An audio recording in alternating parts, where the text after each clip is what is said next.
Mesdames, Mesdemoiselles, Messieurs, bonjour, bienvenue sur le plateau de Téléfoot.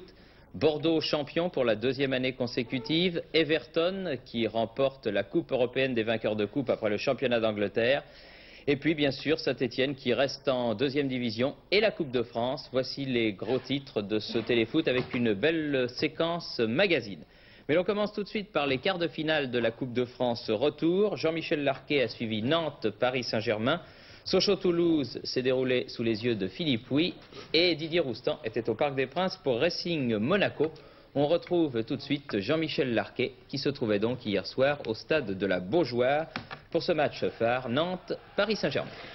Un match de la Beaujoire plein, rempli de 47 000 spectateurs et le score n'est pas de 0-0 mais de 1-0 lorsque M. Lopez donne le coup d'envoi. 1-0, le but avait été marqué par les Parisiens au cours du match aller.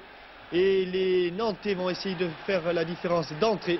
Il y a 15 secondes que l'on joue et Touré a déjà sollicité Moutier. Après 8 minutes de jeu sur un centre venu de la gauche de Maurice, c'est la tête de Ramos qui est déviée d'une claquette en corner par Jean-Michel Moutier. Les Parisiens ont subi la plupart du temps le match pendant le premier quart d'heure, mais dès le premier réveil, un petit numéro de Suzic, une passe décisive en profondeur et Bertrand Demanne sort dans les pieds de Rocheteau et se saisit du ballon en deux temps. Nouvelle alerte pour Bertrand Demanne sur ce centre de Lantier. Une mauvaise appréciation de Bédé et la tête de Toko passe à côté du but de Nantes. Mais réaction de Nantes par l'intermédiaire de la tête de Touré. Première tête bien captée par Moutier, deuxième au-dessus du but de Jean-Michel Moutier. Mais ce sont encore les Parisiens qui vont avoir les meilleures occasions après ce tir de Maurice où l'on va voir Jean-Michel Moutier, chaud comme une bouillotte, jaillir et se saisir de ce ballon. La dernière occasion, je vous le disais, c'est une tête de Charbonnier sur ce coup franc de Suzic, tête bien arrêtée elle aussi par Bertrand Demanne. À la mi-temps, le score est toujours de 0-0. Il est 20h45, les jaunes n'ont pas refait leur retard dans les tribunes et dans les vestiaires. On s'interroge sur la suite de la rencontre. Une deuxième période qui va redémarrer tambour battant. Relais de Touré avec Amis, centre au premier poteau. Ramos se jette, mais c'est Moutier qui a le dernier mot. Et corner pour les Nantais. Mais les Parisiens vont faire un véritable festival, et notamment le Yougoslave Suzic. Feinte, refeinte, 1-2 avec Lantier. Suzic embarque Bertrand Demanne, il va marquer, c'est sûr. Et non, c'est le poteau qui renvoie le tir du pied gauche du Yougoslave. Il aurait pu s'arracher les cheveux car une minute plus tard, sur ce centre, regardez la reprise de volée de Touré et nouvelle intervention de Jean-Michel Moutier. Quel match, mes frères! Et sur le corner qui suit, encore une mauvaise appréciation de Bertrand Demanne. Et le but de la rencontre, Charbonnier comme à la parade, marque le seul but du match. Charbonnier, le milieu de terrain défensif. Et là, les Nantais vont passer un mauvais quart d'heure. Rocheteau s'échappe. Bertrand Demanne sort de sa surface de réparation. Il est crocheté. Et sur le coup franc, la balle de Suzic est déviée par le mur et manque de prendre Bertrand Demanne à contre-pied. Et sur le corner, vous voyez qu'on ne s'est pas ennuyé à la Beaujoire. Lantier de son mauvais pied, du pied droit, tape la transversale. Volée de Toko et sortie de Bertrand Demanne. Réaction et réplique de Nantes avec cette tête de Touré sauvée sur la ligne par Janol. Et ce n'est pas terminé. Nouvelle action. Centre à nouveau, sortie, amorti de la poitrine d'Ami. Ce petit numéro de jonglage et d'une claquette. Jean-Michel Moutier. Mais au-dessus de la transversale, inutile de vous dire qu'hier, le grand homme du match a été Jean-Michel Moutier. Ouais, je me sentais très bien et en plus, les premiers ballons, je les ai bien pris. Et pour un gardien, c'est très important. Et je peux vous dire, ça fait sacrément plaisir. D'autant plus que je ne sais encore pas ce que je vais faire l'année prochaine. Mais avant de partir, je voudrais bien quand même remporter la Coupe de France avec Paris Saint-Germain. Sochaux-Toulouse et 2 buts de handicap pour Sochaux, mais avec les 10 000 spectateurs du stade Bonal, les Sochaliens ont bon espoir. Et ils vont bien sûr dominer le début de cette rencontre, se créant quelques occasions, notamment celle-ci avec une tête de Sauzé, bien arrêtée par Bergerot. Un Sauzé qu'on va retrouver à la 17e minute, à la suite de cette action. Une balle que va pousser en touche Espagnol. Et suivez bien la remise en touche, elle est effectuée par Ruti. Une remise en touche un petit peu à l'anglaise. Elle est longue, Bonnevet saute et finalement c'est Sauzet qui frappe et qui marque 1-0. C'est-à-dire que les Sochaliens ont à ce moment fait la moitié de leur handicap. Vous allez revoir ce but avec une touche de Ruti, un petit peu à la Gary Stevens. Bonnevet qui saute mais qui ne doit pas toucher la balle, ça trompe Laverny. Et finalement, Sauzet, lui, n'est pas trompé. Bergerot touche la balle de la main, mais il ne peut l'empêcher de rentrer. 1-0 donc. Cette première période a été dominée par les Sochaliens. Vous allez voir là une superbe action réalisée par l'ex-nantais Agerbeck. Il a bien mis dans le vent Mars, un centre. Et c'est Bergerot qui cueille la balle sur la tête de Paille.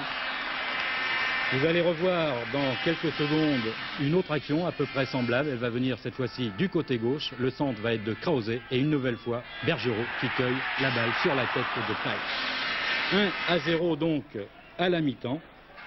En deuxième période, les Toulousains vont montrer tout de même le bout de leur nez, avec notamment cette action menée par Ferrage et Espagnol. La balle va revenir finalement dans les pieds de Lacombe, qui met la balle sur le montant. Mais l'arbitre avait signalé un hors-jeu, donc plus de peur que de mal.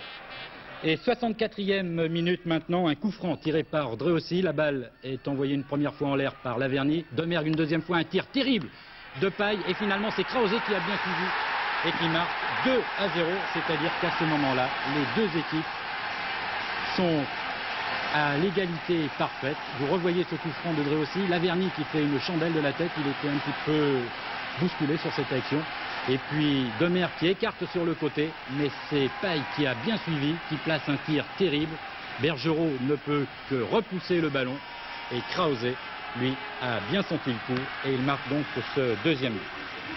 Mais la joie des Sochaliens va être de courte durée, puisqu'à la 71e minute, sur cette action, les Toulousains vont marquer ce but à l'extérieur. Un centre encore de Espagnol. La balle est un petit peu cafouillée par les Sochaliens. Crossi qui dégage, il est contré, c'est Durand qui pousse la balle au fond.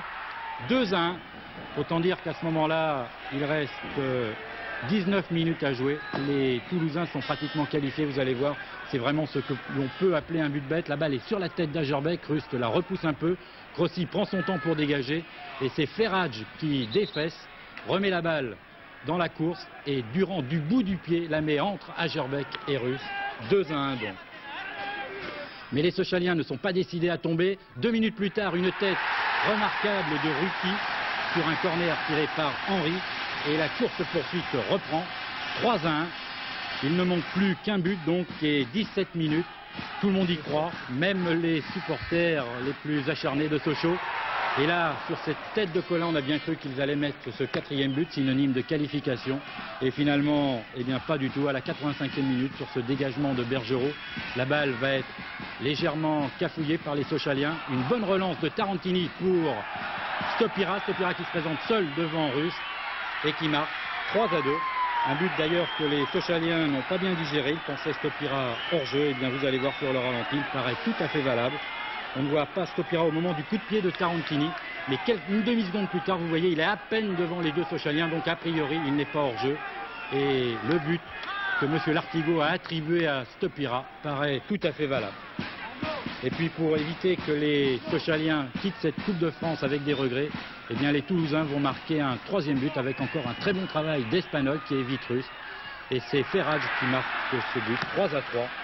Qualification donc pour Toulouse et quelques regrets aussi pour Jean-Luc Ruti, le meilleur Sochalien hier soir. À ce niveau-là, il y a 2 matchs et on ne pensait pas perdre 2-0 à Toulouse. Je crois que là-bas, on a fait un match moyen. On aura pu marquer, malheureusement, on a pris 2 buts, peut-être un peu litigieux, mais enfin, on ne discute pas là-dessus. La Coupe de France, c'est des matchs différents du championnat et je crois qu'il nous a peut-être manqué un petit peu d'expérience pour finir. Merci Jean-François Domergue. Bon, Toulouse est qualifié, mais finalement ça n'a pas été sans frayeur. C'est sûr, de toute façon on s'y attendait parce qu'on savait qu'ici ce serait un match très difficile, aussi bien nerveusement que physiquement. Et je pense que ce soir on a montré qu'on était une équipe bien solidaire et on a réussi quand même dans les moments chauds à rester très lucide et très serein. Il y a des matchs qui ne servent à rien et des fois on se demande si les deux équipes ne pourraient pas se mettre d'accord afin d'annuler carrément la rencontre. Ça éviterait aux quelques supporters qui étaient présents hier soir au Parc des Princes de se faire piéger par ce que l'on peut qualifier d'un match officiel amical. C'est l'abbé Joffre ici qui inquiète la défense du Racing. Il faut dire que le Racing a perdu le match aller 3-0 et pense bien entendu maintenant à son match capital pour le maintien en première division contre Auxerre lors de la prochaine journée de championnat. Daniel Bravo, vous l'avez vu du pied gauche et puis maintenant ici du pied droit, inquiète encore Rousseau, le capitaine, le gardien de but du Racing, le capitaine étant Madjer. Et le Racing, le voici d'ailleurs Madjer, qui va se créer en tout et pour tout une occasion en première mi-temps avec ce débordement d'Auckland, mais là il y a le Roux qui dégage de la tête, le Roux qui était donc revenu au poste de milieu de terrain défensif, Philippe Anzani étant blessé et Puel reculant au poste d'arrière droit. C'est la mi-temps, 0-0 en deuxième période. Mais heureusement, on aura quand même quelques buts à se mettre sous la dent. Dès la reprise, c'est Tibeuf qui est en grande forme actuellement, qui marque but sur but et qui fixe bien la défense avant de donner un bon ballon à Yvon Leroux. La frappe n'était pas extraordinaire, mais comme le ballon a été détourné par Emery, eh bien, Rousseau ne peut pas grand-chose, même avec les meilleurs réflexes possibles, on l'a vu tout à l'heure dans l'initiation au football. Encore une occasion, enfin si on peut parler d'occasion, pour le Racing, une tête de Mahut qui jouait exceptionnellement au poste de milieu de terrain, vous voyez. Bijotal, champ libre, personne ne l'attaque. Ici, Tibeuf est tout seul. Il y a un joueur du Racing qui arrive, mais un peu tard. Cela fait 2-0 10 minutes plus tard. Tibeuf qui marque quand même un troisième but pour Monaco à 2 minutes de la fin. Il aurait pu y en avoir d'autres d'ailleurs, de buts toujours pour Monaco. Bellone qui est parti à la limite du hors-jeu. Prend bien son temps, il dose très bien son ballon. Et c'est encore Tibeuf, dont je vous parlais à l'instant, mais qui visiblement a du mal à ajuster au niveau de son jeu de tête. C'est la même chose d'ailleurs pour Gingini, toujours sur un centre remarquablement dosé de Bruno Bellone. On a fait rentrer les remplaçants des deux côtés, tant qu'à faire. Et ici c'est Carlos Lopez, l'un d'entre eux, qui inquiète encore Rousseau à la suite d'un bon centre d'Amoros. Et puis pour terminer, on vous l'a promis, le but de Tibeuf après un bel échange. Score final 3-0. Monaco est quand même le favori de la Coupe de France pour l'instant, sur ce que nous avons vu. Même s'il est vrai que cette équipe a bénéficié quand même d'un tirage au sort très favorable. Alors il reste un quart de finale à jouer. Ce sera fait mardi soir au stade Grimont-Pré-Joris où Lille recevra Saint-Étienne. Mais un Saint-Étienne dans quel état? La question est là. Tirage au sort des demi-finales le mercredi suivant, le 22, au cours du journal de 20 h de nos voisins d'Antenne 2. L'une des belles révélations de la saison sur le plan équipe, non seulement à cause de ce fameux match contre Barcelone, a été le Football Club de Metz. Bonne occasion pour notre ami Yves Kupferming de se rendre dans la cité lorraine pour voir les défenseurs de Metz, Tis qui jouera à Nice la saison prochaine, Lovitz qui sera au PSG et Sonor. Pas facile de composer son équipe. Lovitz, Sonor, Tis, Lovitz, Sonor, vous pouvez tourner le problème dans tous les sens. Ils sont toujours 3 et une défense n'a que 2 ailes. L'histoire des arrières latéraux de Metz débute le 11 mai dernier en finale de la Coupe de France. Ce jour-là, dans l'équipe qui gagnera la Coupe, un homme ne connaîtra pas l'apothéose, c'est Philippe Tis. C'était en finale de Coupe de France contre l'AS Monaco. Sur une action au départ anodine, j'ai voulu tacler Amoros. Et en me jetant, ma jambe s'est prise en porte-à-faux et mon corps s'est écrasé dessus. Il se trouve que ça s'est fait une fracture. Vous êtes blessé tout seul? Je me suis blessé tout seul, oui, comme un grand. Fracture du péroné, arrachement des ligaments, Philippe Tis n'aura passé que 35 minutes sur le côté droit de la défense messine. Le malheur de l'un faisant comme il se doit le bonheur d'un autre, Luc Sonor se prépare immédiatement à participer à la fête, alors que le pauvre Tis sort grimaçant sur une civière, ce qui ne l'empêchera pas de se marier dès le lendemain. En pénétrant sur le terrain, Luc Sonor, lui, a gagné plus que la Coupe de France. Il est désormais titulaire du poste d'arrière droit dans une équipe qui va disputer la Coupe des Coupes. À 21 ans, c'est un véritable début de carrière pour ce joueur qui jusqu'alors s'était promené d'un poste à l'autre au gré des remplacements. Ça a été un point de départ, j'attendais cette chance depuis très longtemps. Bon, elle m'a été offerte au Parc des Princes justement en finale. C'était le moment de montrer mes vraies qualités. Moi, j'ai jamais vraiment laissé le temps de les exprimer. Bon, j'ai saisi cette chance et j'ai essayé de confirmer. Le troisième larron, Marcel Husson, est allé le chercher à Toulouse dans l'anonymat de la 3e division. Ancien attaquant comme Sonor, Claude Lovitz va trouver à Metz ce qui lui a toujours manqué au TFC, la confiance. Claude Lovitz, il m'avait frappé en finale de championnat de France de 3e division contre Metz. Et je trouvais que ce garçon avait des qualités intrinsèques extraordinaires, qui demandaient à être exploitées, et surtout qu'il avait besoin de travailler au poste. Et je pensais certainement que c'était pas un milieu défensif, ni un attaquant, mais certainement un futur grand arrière latéral gauche. J'avais déjà fait des apparitions quand je jouais en 3e division, en 1re division avec l'équipe 1, donc je crois que j'étais capable de m'adapter, mais simplement c'était un manque de confiance réciproque de l'entraîneur et de moi-même, puisque j'étais pas du tout en confiance. C'est vrai qu'à Metz, on lui fait confiance, mais la défense est déjà complète. Alors pour porter le fameux maillot à croix de Lorraine, il faut être prêt à tout, ou presque.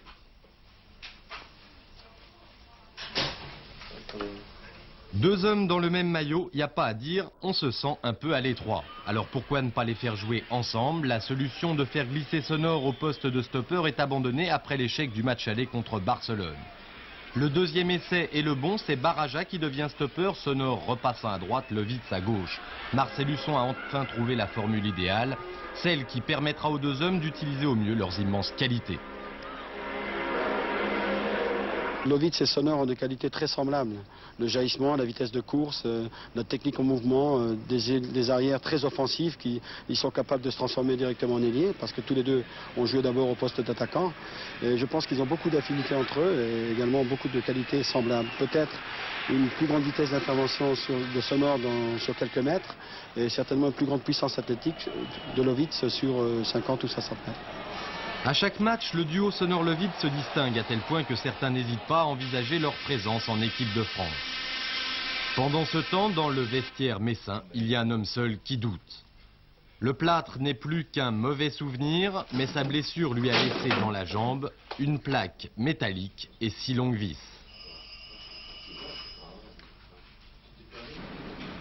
Pour Philippe Thys, le plus dur reste à faire. Il lui a fallu travailler tout seul pendant de longues semaines pour retrouver le bon usage de sa jambe et suivre le rythme de la 1re division.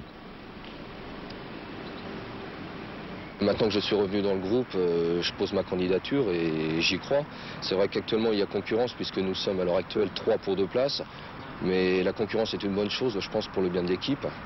Pour l'entraîneur, la concurrence est un véritable casse-tête et Marcel Husson ne sait plus quoi inventer pour en choisir 2 parmi les 3.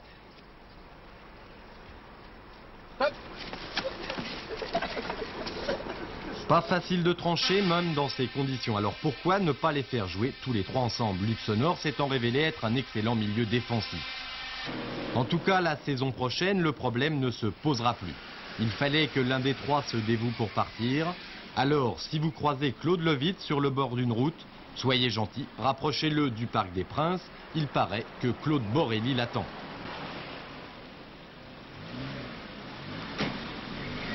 Lovitz s'en va, Sonor lui reste. Il a perdu son pote, mais se consolera bien en retrouvant son poste.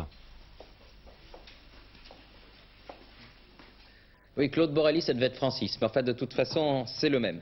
En ce qui concerne les pré-barrages, c'était hier donc le premier d'entre eux. Saint-Étienne recevait le Stade Rennais. On peut regretter que Mulhouse-Nîmes n'ait pas été joué le même soir à la même heure. Mulhouse-Nîmes sera disputé ce soir, mais Frédéric Jaillant, lui, était hier soir à Geoffroy-Guichard.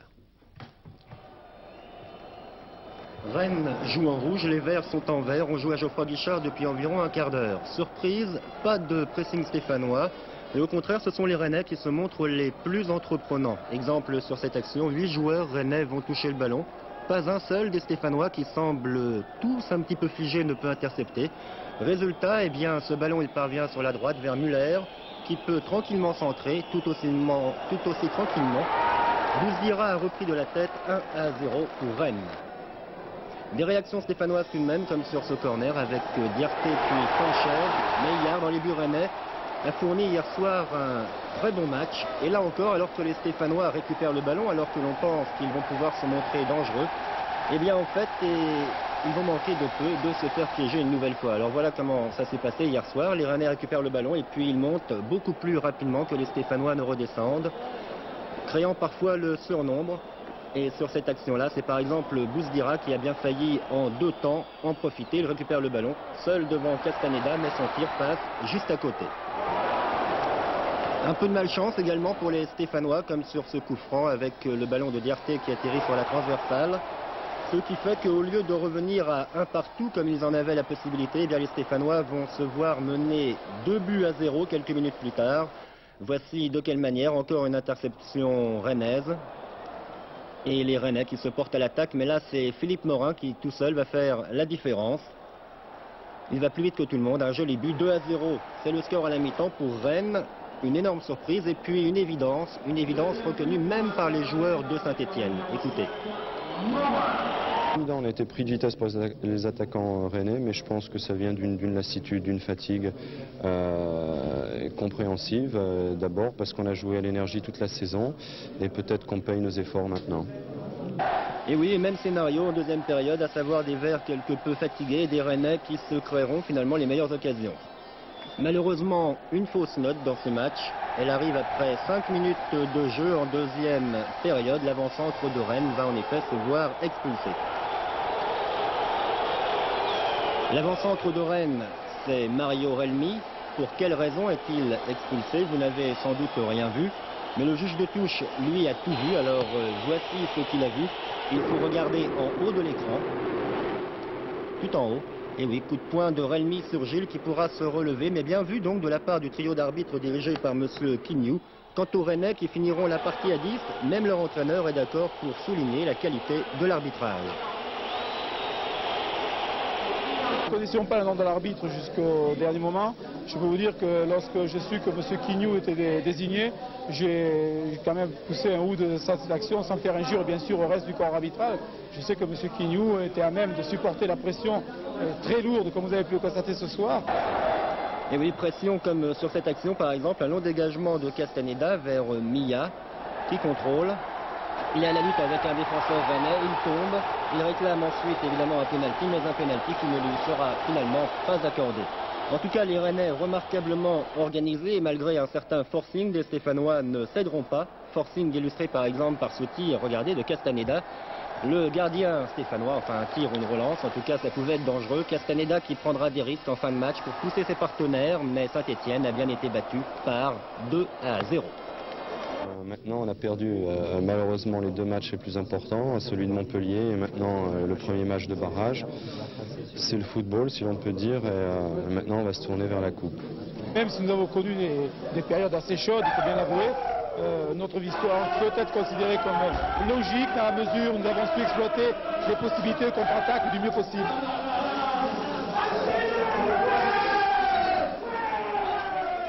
Qu'autant les Bretons le seraient à moins, ils affronteront donc le vainqueur du match Mulhouse-Nîmes en match aller et retour. Mulhouse-Nîmes, je le répète, ce soir 20h30 à Mulhouse. Mardi dernier, 36e journée du championnat, la journée du sacre pour les Girondins de Bordeaux. Leur deuxième victoire consécutive en championnat, c'était au stade Le Bassaire et Jean-Michel Larquet était présent. Tout comme la saison dernière, c'est donc dans l'Ouest que Bordeaux est venu chercher son titre de champion de France en réalisant 2 buts par ses 2 meilleurs réalisateurs. Le premier par Dieter Müller à la suite de ce corner. Le second, après un bon travail de Touvenel, marqué par le meilleur buteur bordelais et le meilleur buteur français, Bernard Lacombe. Un titre acquis avec maestria et qui dénote en tout cas les progrès de cette formation bordelaise tout au long de la saison. C'est vrai, je crois qu'on a su s'adapter à toutes les situations qui nous étaient proposées sur tous les terrains, chez nous, à l'extérieur, et rapidement, en fonction de notre expérience et de notre maîtrise, résoudre tous les problèmes qui nous étaient posés. Et je crois qu'on a su vraiment bien mener notre barque au cours de ce championnat, depuis la première journée jusqu'à ces derniers matchs. Alors Alain Giresse, double champion de France, demi-finaliste de la Coupe d'Europe, qu'est-ce qui vous reste maintenant? Moi je ne demande pas plus, il faudra confirmer la saison prochaine, et on sait que d'être 3 fois champion de France de suite, je crois que je ne sais pas si c'est arrivé ou alors c'est très rare. On va être doublement attendu et puis bon, il y a encore la Coupe d'Europe. Alors écoutez, je crois que quand on redémarrera la saison, on aura vite oublié tous ces titres et puis on aura envie d'encore d'en gagner d'autres.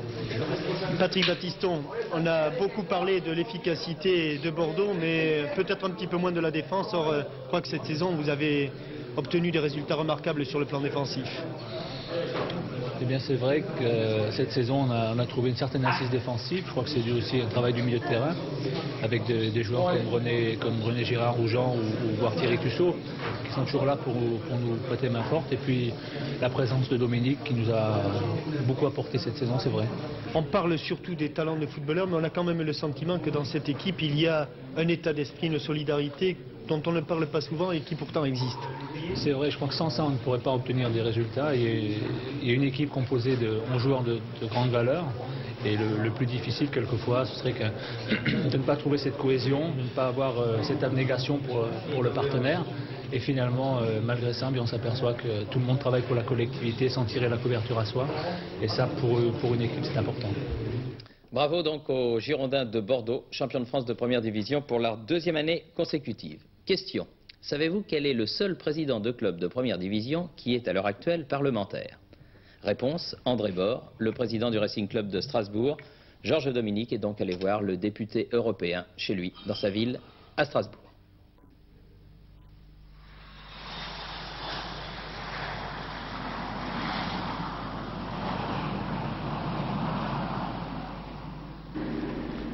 À bord, il se passe toujours quelque chose.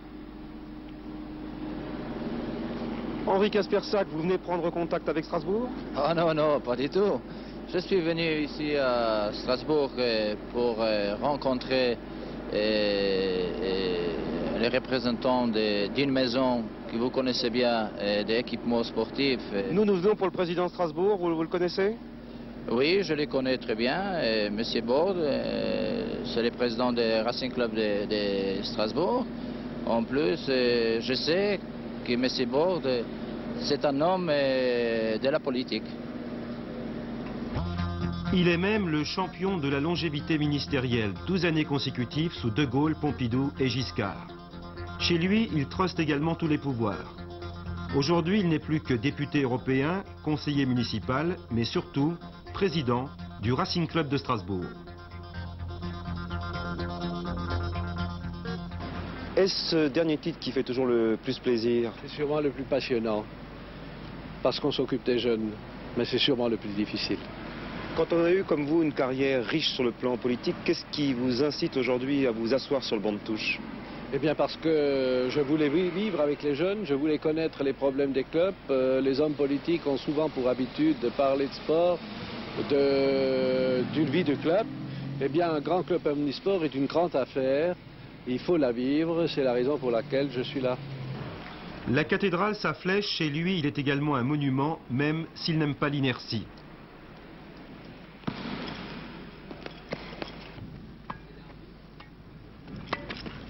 Connaissez? Ça y est, il a sifflé. C'est officiel, Strasbourg a gagné le championnat et c'est la cohue.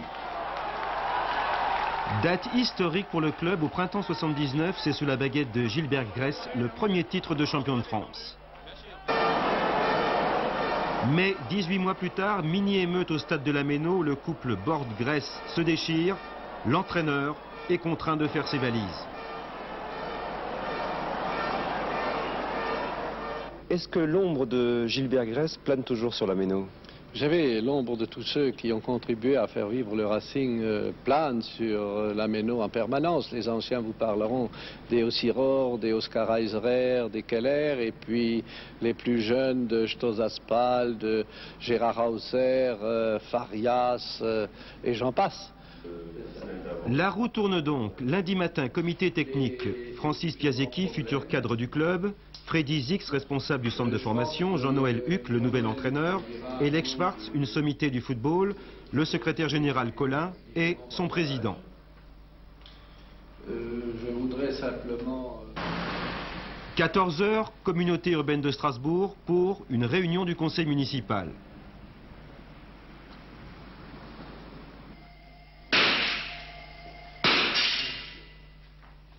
Vous avez tiré à quelle distance là? 50 mètres.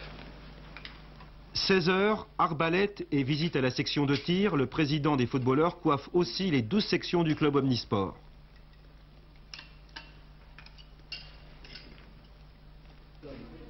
Enfin, 17 h, dans le bureau du président, Éric Pécou va prolonger son contrat. On va signer tous les deux si vous voulez. Pour un an supplémentaire? Pour un an supplémentaire, oui. Okay. Signature de contrat, recrutement, c'est un moment crucial. Alors comment jugez-vous le footballeur professionnel en 1985? Écoutez, je dois dire que ce sont des gens qui vivent dans une ambiance différente des autres catégories de Français. Donc ils sont différents. Leur carrière est très courte. En conséquence, ils doivent essayer de gagner le maximum d'argent dans le minimum de temps. Aussi, je ne sais pas à qui on va le donner. Hein? Voilà. Ok. Merci. Bonne chance. Encore un an. Ok. C'est pas de la démagogie. Je sais que M. Borde est assez critiqué vis-à-vis de certains spectateurs. Nous, les contacts qu'on a avec notre président sont très bons. Il est toujours de bonne humeur. On n'a jamais eu de problème majeur, je veux dire. Au guichet, suppression de la taxe Mazo, il dit bravo, bravo aussi au loto, même s'il n'est pas favorable au match du samedi soir. Mais qu'en pensent au fait ceux qui passent à la caisse? Il fait son travail comme n'importe quel président et ce qu'il a à faire. Hein. Je pense qu'il le fait dans le bon sens du club. C'est un président, c'est tout. C'est-à-dire? Je sais pas, c'est lui qui a mis la pagaille dans le Racing. C'est pas l'autre président qui est sur le terrain, hein. Moi, je trouve. Dernière journée, les Blancs de Strasbourg contre les Bleus de Bastia, deux équipes encore menacées. D'ailleurs, si tout le monde ne met pas la main à la pâte, le président local craint pour l'avenir un grand déséquilibre du championnat. Si on ne veut pas qu'en France se créent deux catégories de clubs, c'est-à-dire 4 ou 5 clubs qui jouent le haut niveau, il est incontestable que les municipalités, les départements ou les régions se rendent compte qu'elles vont prendre du retard par rapport à Nice, par rapport à Monaco, par rapport à Bordeaux. Et il faudra donc que cet effort exceptionnel se fasse si on veut, sur le plan sportif, rivaliser avec cette équipe qui devienne maintenant européenne. L'ex-ministre sur le banc, son nouvel entraîneur Jean-Noël Huck. Sur le gazon, de la tension. Dans les tribunes, Madame le Président et son papa, Oscar Heiserer, l'un des grands footballeurs d'avant-guerre. Avec votre éducation football, est-ce que vous n'êtes pas tenté d'influencer le président? Sûrement pas. Il est assez grand pour savoir ce qu'il a fait. Il l'a toujours fait. Il est très têtu. C'est alsacien, pas allemand. Corner pour Strasbourg, mais le gardien Mlinarczyk fait des prodiges dans les buts de Bastia. Solsona a même ouvert le score. Catastrophe pour Strasbourg qui entrevoit alors la deuxième division. Mais les Blancs vont alors avoir un joli coup de pouce. Le jeune défenseur Vincent Cobos ne se prive pas d'ailleurs de montrer ses vrais sentiments. Regardez.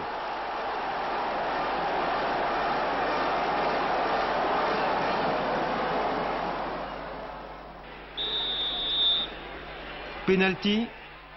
Piasecki, un partout. Il ne reste donc qu'à remercier les cieux, en attendant, puisque l'on est dans le ciel d'Alsace, des jours un peu plus favorables.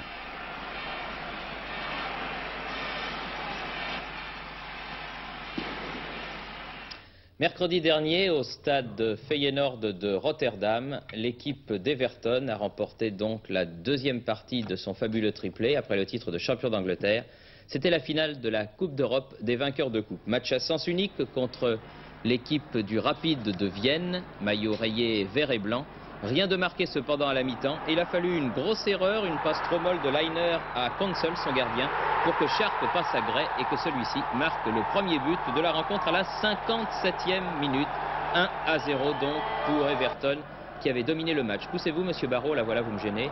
Merci, le vieux Barrault donc se pousse. Chidi peut tirer son corner et sur la reprise, Steven marque 2-0, 72e minute. Très bon cet ailier droit, ce numéro 7 d'Everton. 85e minute, bien joué de la part de Stick. Il démarque Krankel d'une très habile talonnade et le renard argenté frappe une nouvelle fois. Il n'est plus tout neuf, Krankel, mais il a encore le sens du but. On va revoir cette action au ralenti car elle valait à elle seule le déplacement. Remarquablement bien joué, ce qui prouve que les Autrichiens savent jouer au football. 2-1, on se prend à rêver, il reste 5 minutes à jouer. Mais décidément, Everton était bien plus fort que le Rapide mercredi soir à Rotterdam, puisque dans la minute suivante, Chidi marquait le 3e but, 3-1. Victoire donc d'Everton et nouvelle coupe européenne pour le football anglais. Cette fois-ci, la Coupe d'Europe des vainqueurs de coupe, qui ne va pas chez Liverpool Football Club, mais à 500 mètres de là, à l'Everton Football Club, l'autre club de Liverpool, que l'on retrouvera cet après-midi en finale de la Cup contre Manchester United. Il y a eu un autre petit événement jeudi, cela s'est déroulé dans la banlieue parisienne. En effet, le stade de Saint-Gratien a été officiellement inauguré. Ça a fait plaisir à Yves Kupfermink et à Jean-Pierre Draxuc qui sont de la région. Et ce stade, depuis jeudi, s'appelle le stade Michel Hidalgo. Le directeur technique national était présent, bien sûr, le stade est superbe, il y avait énormément de monde. Et l'ambiance a été très chaude entre Michel Hidalgo et le public. Michel Hidalgo ému de voir un stade porter son nom, mais qui souhaite tout de même qu'il n'y en ait pas trop à travers la France, qui s'appelle dans les semaines ou dans les mois à venir, Stade Michel Hidalgo. 1, ça va, surtout que le ruban est dur à couper. 2, 3, 4, ça fait peut-être un peu. J'espère qu'il n'y en aura pas beaucoup d'autres, parce qu'il y a énormément de sportifs en France qui sont aussi méritants.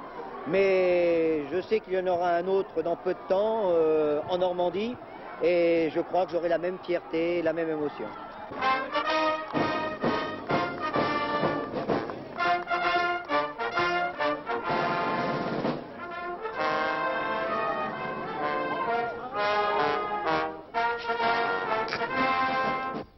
Beaucoup de choses à vous dire pour terminer. Tout d'abord, les résultats de l'épreuve coup franc Kodak qui s'est jouée au début de la semaine passée à Saint-Cyprien.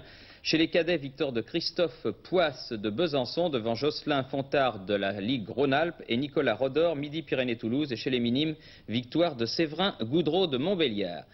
Mardi 21, 80e anniversaire du CS Brétigny au stade de l'Aune à Brétigny. Un match Lens contre Brétigny. L'entrée est gratuite.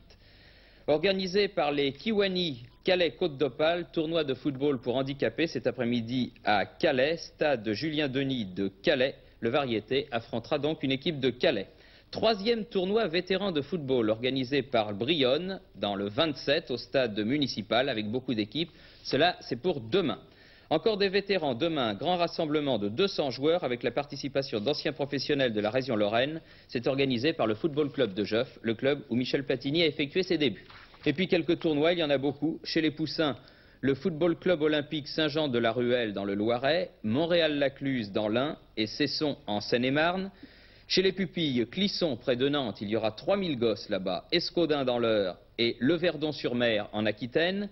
Chez les minimes, le Mesport-Mincy en Seine-et-Marne, le tournoi international du Sud-Ouest l'Espar en Gironde, l'AS Châtillon à Reims et le centre de la jeunesse Chantecler à Bordeaux.